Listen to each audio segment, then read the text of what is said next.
In this video, we'll be contrasting the two types of electrochemical cells, electrolytic cells and voltaic cells.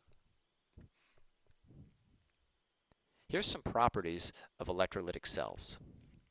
An electrolytic cell uses electrical current to drive a chemical reaction.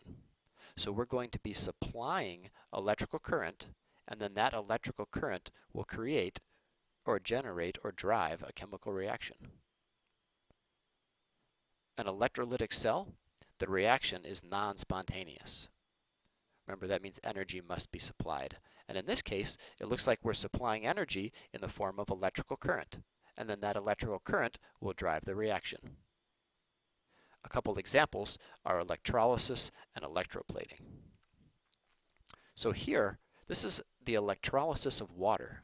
So this is a beaker with water in it, and we're using direct current, so we're supplying electricity, and this electricity is going to split water into both hydrogen and oxygen.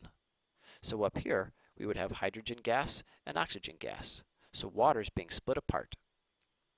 It requires energy. Here are some folks electroplating. Electroplating is a process where you dip metal into this solution or this bath. And then what's going to happen is there'll be some dissolved ions inside this bath, and those dissolved ions will become reduced and will form a coating on top of the metal, a real thin coating. For example, this is a watch before it was electroplated, and then here it looks like it was electroplated maybe even in gold or some type of I don't know, gold colored element.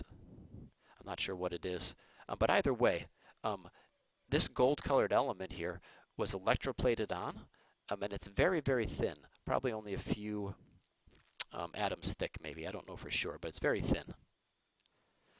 So once again, an electrolytic cell uses electrical current to drive a chemical reaction, and it's non-spontaneous. Conversely, a voltaic cell uses chemical reaction to drive electrical current. So it's exactly the opposite. Before, we used electricity to drive a reaction. Now, we're using a reaction to generate electricity. They're exactly opposite of one another. And a voltaic cell is spontaneous, meaning the reaction will proceed on its own. Here's some examples. Batteries, and also this right here. So see sometimes how a voltaic cell is used with an electrolytic cell. So this is the spontaneous portion, and this is the non-spontaneous portion. So this would be the voltaic cell, and this would be the electrolytic cell. And we're going to be spending significant time studying how batteries work very shortly. Okay, for all electrochemical cells, the following will be true. And once again, that's for all electrochemical cells. It doesn't matter if it's an electrolytic cell or if it's a voltaic cell. Oxidation will take place at the anode, and reduction will take place at the cathode. So here's how I remember this. I remember that O and A are both vowels, and R and C are both consonants.